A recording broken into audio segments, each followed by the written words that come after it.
찾아가는 게 결코 쉽지 않습니다. 왜냐하면 숫자도 많지 않고 모든 것이 부족하지만 분명한 것은 하나님은 우리의 찬양을 받아주신 줄 믿습니다.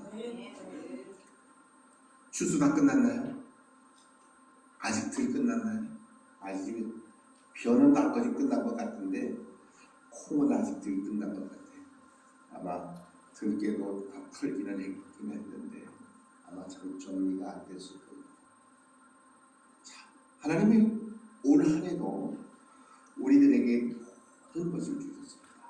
우리는 늘 이렇게 합니다. 내 마음에 내 생각에 안 맞으면 왜 이렇게 많이 비가 와? 이렇게 힘들어. 우리 정아리가 3주 동안 추수하느라고 아주 땀을 뺐어야지. 땀을 뺐어요. 왜 이렇게 노은 바닥이 치러? 일하기가 결코 쉽지 않습니다. 내가 원하는 대로 그냥 논바닥도 바짝바짝 말라있고 내가 원하는 대로 요때 비 오고 요때는 그치고 다 그렇게 생각하고 그렇게 되기를 원합니다. 자, 그런데 여러분 하나도 추수 못한 분 계세요 혹시? 많이 심었는데 요만큼도 안 나왔어 그런 분 혹시 계세요? 안 계시죠? 그래도 뭔가 많이 심었는데 좀 많이 거뒀으면 좋겠는데 내 생각보다는 좀 적어.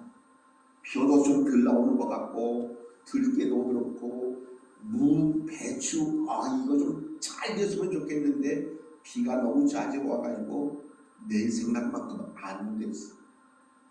그럼에도 불구하고 우리는 추수를 다 합니다. 들깨도 하고 참깨도 하고 무, 배추, 벼 조금 있다가 이제 콩도 털 건데 저도 우리 원장님 와서 추수의 기쁨을 많이 맛봤어요. 근데 제일 신나는 건 참깨 털 때가 제일 신나는 거예요. 떨어지는데 이거 신나. 추수의 기쁨은 하나님의 사람들에게 주셨어요.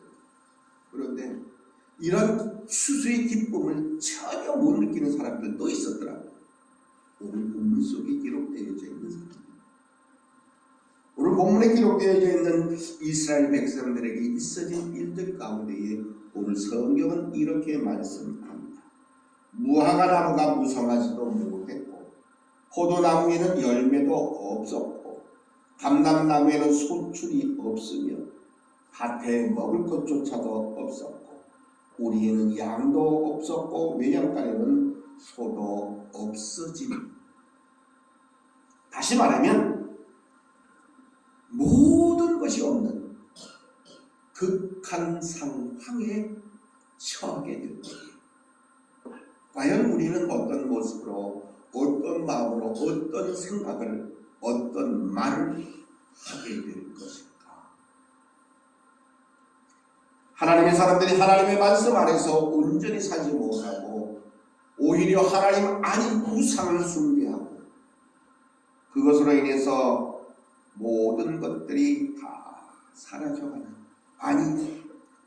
가진 자는 더 많이 가지고 없는 자는 정말로 우리가 흔히들 말할 때 먹고 죽을 것도 없을 만큼 모든 것이 없어진 그러한 상황. 정말로 생각하기 끔찍한 이러한 상황이 하나님의 백성인 이스라엘 백성들에게 있어지게 됩니다. 하박국 선지자는 성경의 말씀을 통해서 보니까 하나님 앞에 정말로 간절히 호소하면서 또한 질문합니다. 여호와여, 내가 부르짖어도 주께서 듣지 아니하시니 어느 때까지 하리이까? 내가 강포로 말미암아 외쳐도 주께서 구원하지 아니하시나이다. 어찌하여 내게 죄악을 보게 하시며 폐역을 눈으로 보게 하시나이까? 겁탈과 강포가 내 앞에 있고 변론과 분쟁이 일어났습니다.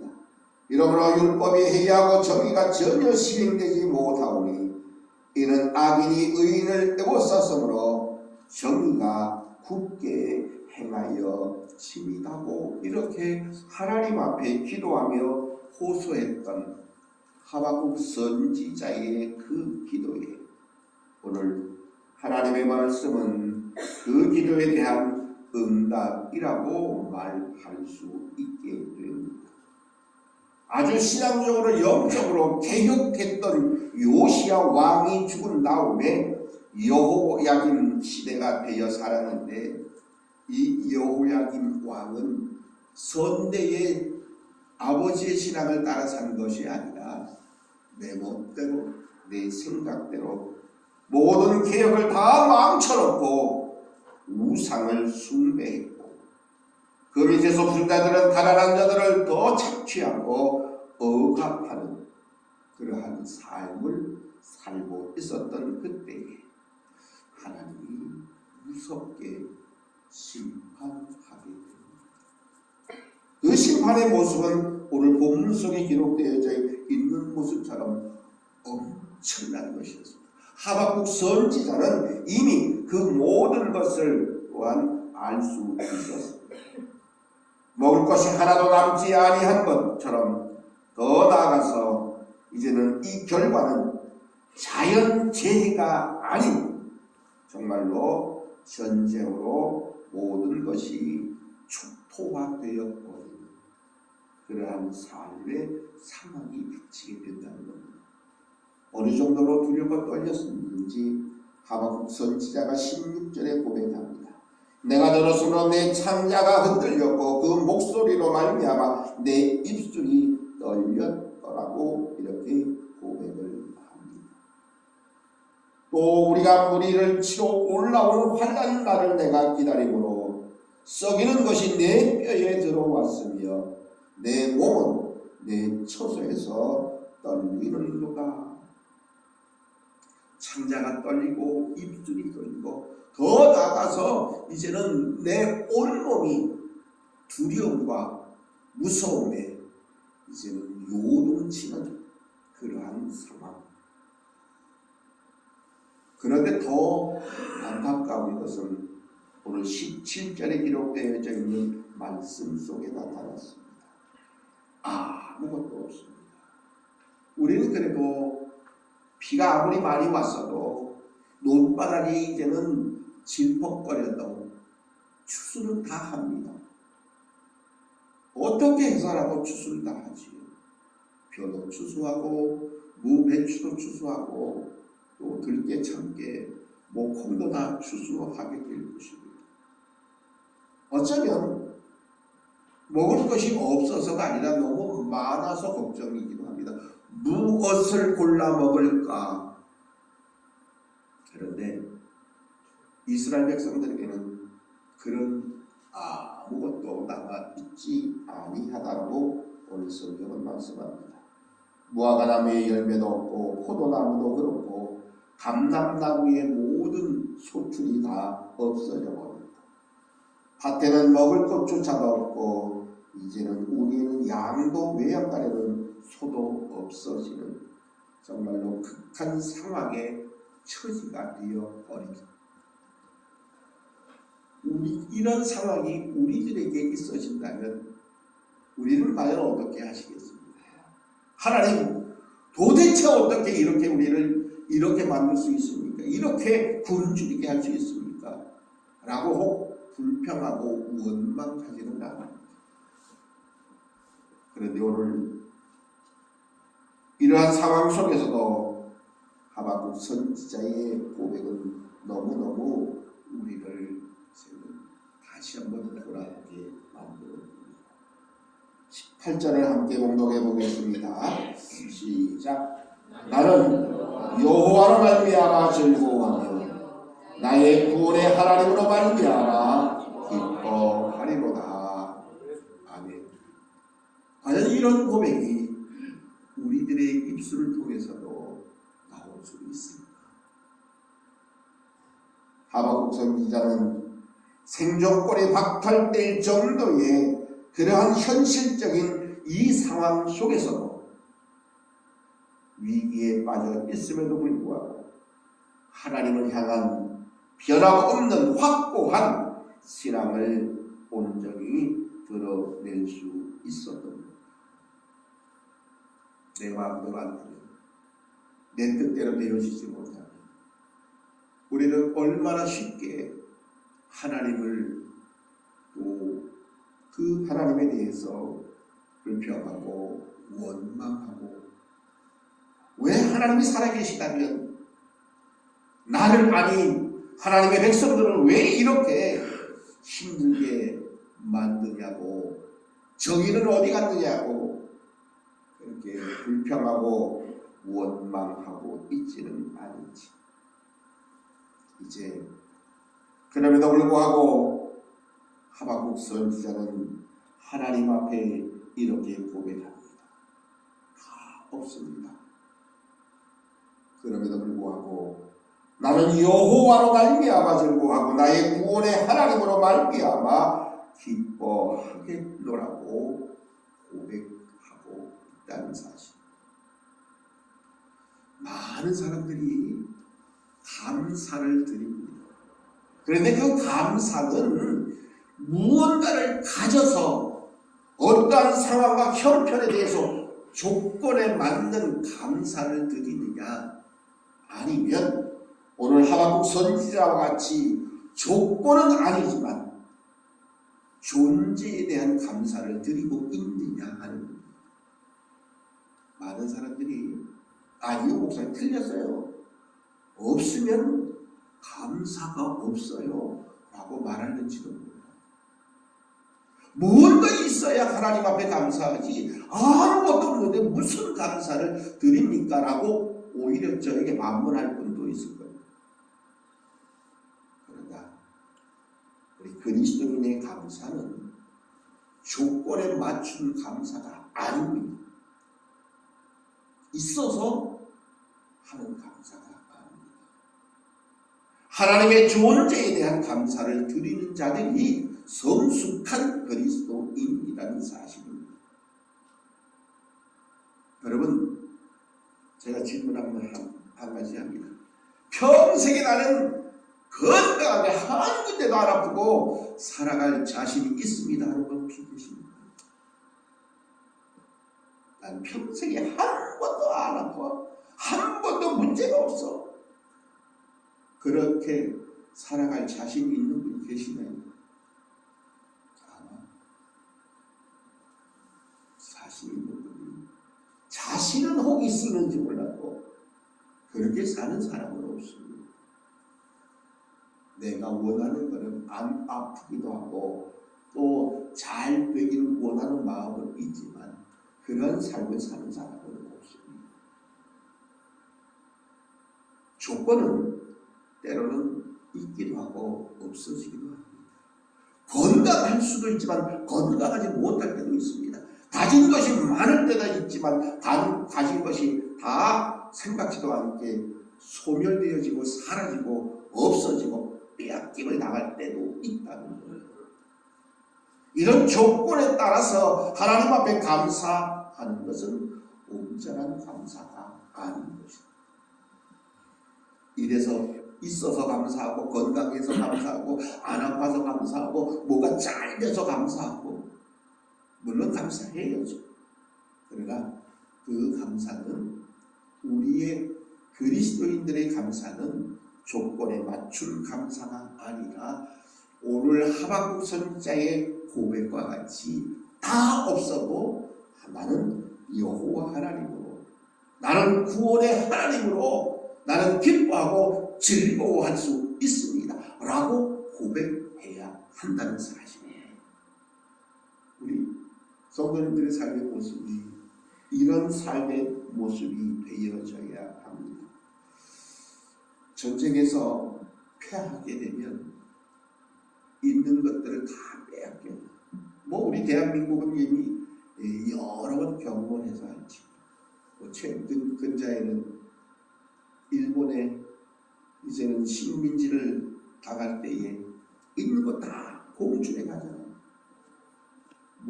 쌀뿐만 아니라 그릇까지 다 빼앗아가는, 다 빼앗겨가는 거예요. 이스라엘도 바벨론이 침공함을 통해서 있는 것 다 빼앗기는 겁니다. 심지어는요, 나무를 다 잘라버리는 거예요. 잘라버려요. 이거 있으면 안 돼. 다 잘라버려요. 나무조차도 오늘 본문에 기록되어 있는 무화과나무나 포도나무나 감람나무 이런 것들은 이스라엘 백성들의 삶에 반드시 있어져야 될 것들인데 이것조차도 다 잘라버린다. 다 열매를 빼앗아 버린다. 아무것도 없어요. 먹을 것, 마실 것, 더 나아가서 삶의 모든 것들을 송두리째 다 빼앗겨 버리는 이러한 상황.